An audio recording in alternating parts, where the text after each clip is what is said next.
खत्म करने से पहले हम ये देख लेते हैं एक बहुत ही इंटरेस्टिंग चीज़ कि क्या होगा अगर हम यहाँ पे देखते हैं V इज इक्वल टू होता है के क्यू ओवर आर। ठीक है, इलेक्ट्रिक फील्ड होता है K Q over R squared with some vector quantity. तो क्या हमें पता चल सकता है कि कोई इन दोनों के बीच क्या कोई रिलेशन है? तो अगर हम ये करते हैं कि dv ओवर डी आर करते हैं तो हमें क्या मिलेगा? तो 1/r का जो डेरिवेटिव होता है वो क्या होता है? K Q over are square, ये डेरिवेटिव होता है। तो माइनस के क्यू बाई आर स्क्वायर ये दे रहा है क्या? माइनस ऑफ इलेक्ट्रिक फील्ड, देख रहे हैं। तो अगर मैं dv ओवर डी आर करूँ तो ये मुझे क्या देता है? Minus of electric field. But इसके साथ एक प्रॉब्लम क्या है? इसके साथ ये प्रॉब्लम है कि इलेक्ट्रिक फील्ड क्या होती है, ये हमें सिर्फ मैग्नीट्यूड देता है, ये हमें बताता नहीं कि डायरेक्शन कौन सा है। तो ये एक सबसे बड़ा इंपॉर्टेंट है। तो हमें डायरेक्शन के बारे में कैसे पता चलेगा? तो डायरेक्शन के बारे में पता ऐसे चलेगा कि E is equal to basically minus D over D R है। तो ये हमें देगा कि आर हेड देगा, सिर्फ और सिर्फ क्या आएगा? आर के बारे में पता चलेगा। उसके अलावा हम ये कर सकते हैं कि अगर एक्स डायरेक्शन में मुझे इलेक्ट्रिक फील्ड चाहिए तो ये लिखेंगे हम ई की बार E X minus D V over D X X head, ये एक्स के बारे में पता चलेगा।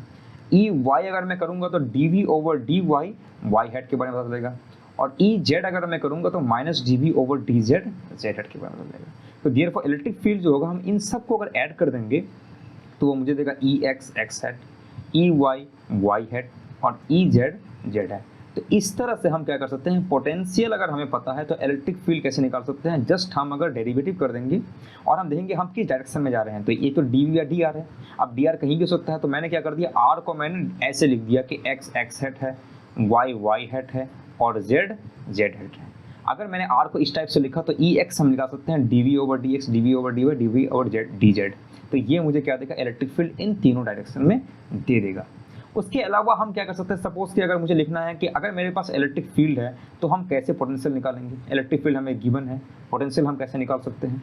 ये भी एक बहुत ही इंपॉर्टेंट प्रॉब्लम है कि आप कैसे निकाल सकते हैं। तो बेसिकली हमें ऑलरेडी पता है कि इलेक्ट्रिक फील्ड भी क्या होती है, इसमें डायरेक्शन होती है। तो हम डायरेक्शन को कैसे फिगर आउट कर सकते हैं? तो देखिए F इज इक्वल टू क्या होता है? मेरा Q इंटू ई आता है। और ये जो पोटेंशियल पूरा का पूरा आया है वो कहाँ से आया है? वो डायरेक्ट एक ही कॉन्सेप्ट से है, D W is equal to F into D R. ठीक, तो ये बोलता है कि जो भी आप वर्डन क्या है? वर्डन एक स्केलर क्वांटिटी है, फोर्स एक वेक्टर क्वांटिटी है और डी आर जो डिस्प्लेसमेंट आप कर रहे हैं वो क्या होती है? वेक्टर क्वांटिटी है। और इन दोनों का हम क्या करते हैं? डॉट प्रोडक्ट करते हैं, जिसकी वजह से हमें स्केलर मिलता है। तो ये बोलता है कि एक काम करो, आप ये R1 और R2 के बीच क्या करते हैं? F इंटू डी आर कर लो। एक छोटा सा फोर्स जो लग रहा है एक छोटे से रीजन में वो देख लो। और ये जो है डिस्प्लेसमेंट वो अलोंग द फोर्स लग रहा है, मतलब कि अगर ये फोर्स इस डायरेक्शन में है तो डी आर भी क्या होता है? डिस्प्लेसमेंट इस डायरेक्शन में ही हो रहा है। तो अगर ऐसा चीज़ है तो हम क्या कर सकते हैं? एफ डॉट डी आर ले सकते हैं। अब एफ को हम क्या लिखेंगे? R1 into R2, Q into E vector लिखेंगे इंटू डी आर वेक्टर लिखेंगे। अब मुझे ऑलरेडी पता है कि ई जो है, ई का कुछ क्वांटिटी क्या होती है? एक्स में होती है, वाई में होती है, फिर जेड में हो सकती है, या फिर कुछ क्वांटिटी डायरेक्ट ही बोलेगा कि E is equal to some 20 into R hat हो गया। ठीक है, तो उससे हमें क्या मिल जाएगा? डी डब्ल्यू मिल जाएगा। इंटीग्रल अगर हम करते हैं तो डब्ल्यू मिल जाएगा।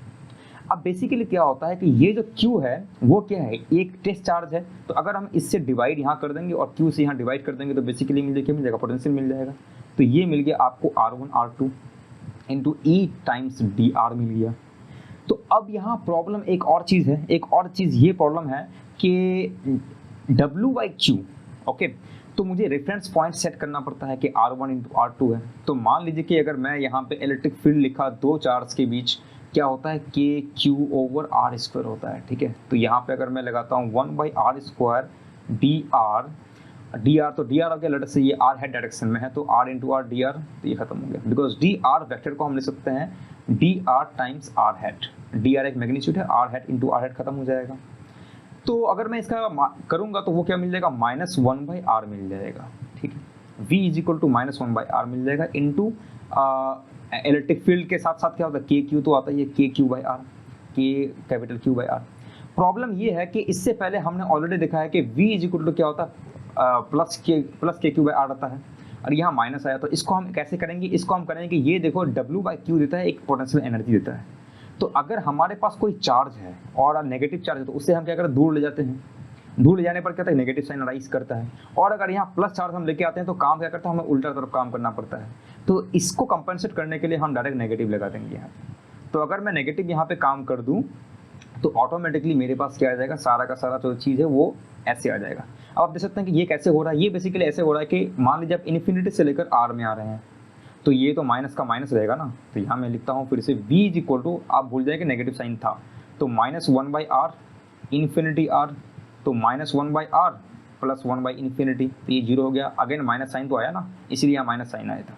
तो अगर हम यहाँ माइनस साइन से यहाँ मल्टीप्लाई कर देंगे तो मुझे क्या मिलेगा, v is equal to k3/r मिलेगा। तो v is equal to minus of e dot dr में हर चीज़ छुपा हुआ है, और यहाँ पे आप दो रेफरेंस पॉइंट डाल दें r1 से r2, तो इसे हम कहते हैं इंटीग्रल फॉर्म ऑफ पोटेंशियल, और एक चीज़ को हम क्या कहेंगे, v is equal to minus de/dr कहेंगे, ठीक है।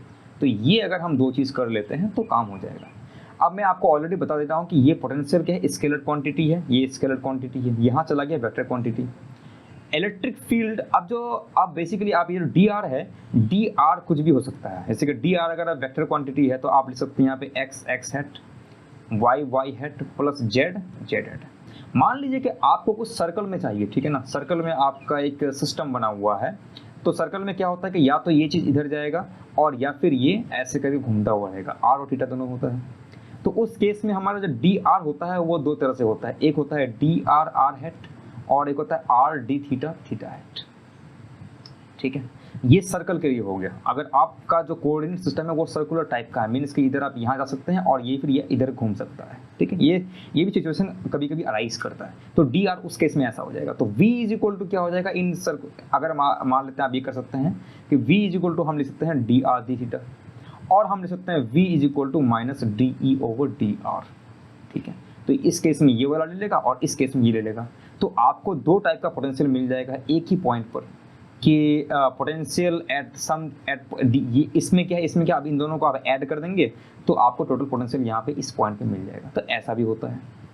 सेकंड चीज़ आपको ऑलरेडी मैं बताया कि v इज इक्वल टू क्या होता है, de/dx होता है, तो आप यहाँ से इजीली फिगर आउट कर सकते हैं, जो मैंने ऑलरेडी यहाँ बताया, e is equal to ex ey ez, ठीक है। तो that is one more thing. उसके अलावा अगर आप स्फेरिकल में काम करते हैं, मान लीजिए कोई एक ऐसा सिस्टम है, जैसे कि हम बाद में बात भी करेंगे, स्फेरिकल बॉल है आपका, ठीक है, उसमें आपने कोई चार्ज डाल दिया, आपने किसी एक पॉइंट पे पोटेंशियल निकाल दिया, या फिर आपके पास पता है कि किसी एक पॉइंट पे इलेक्ट्रिक फील्ड कितना है, तो आप वहाँ से निकाल सकते हैं कि पोटेंशियल कितना होगा उसमें, अगर इलेक्ट्रिक फील्ड पता है तो कैसे निकालेंगे। पहले dr को आप लिख लीजिए, dr होता है r hat plus r d theta theta hat, और उसके बाद होता है r sine theta d phi hat, ठीक, इस तरह होता है। तो अगर आप चाहते हैं इलेक्ट्रिक पोटेंशियल निकालना, तो पोटेंशियल पहले हो जाएगा de/dr माइनस के साथ, फिर आपके पास पोटेंशियल एक आ जाएगा कि del E/r d थीटा हो जाएगा, ये एक तरफ आ जाएगा, फिर एक पोटेंशियल यहाँ आ जाएगा del E/r sine theta into sine theta d phi. तो ये अभी फिलहाल आपके लिए बहुत ज़्यादा ज़रूरत नहीं होगा, मैक्सिमम ज़रूरत आपको IITs के प्रॉब्लम में यहाँ हो सकता है। तो ये कंप्लीट चीज़ हमने देखा इस वीडियो में।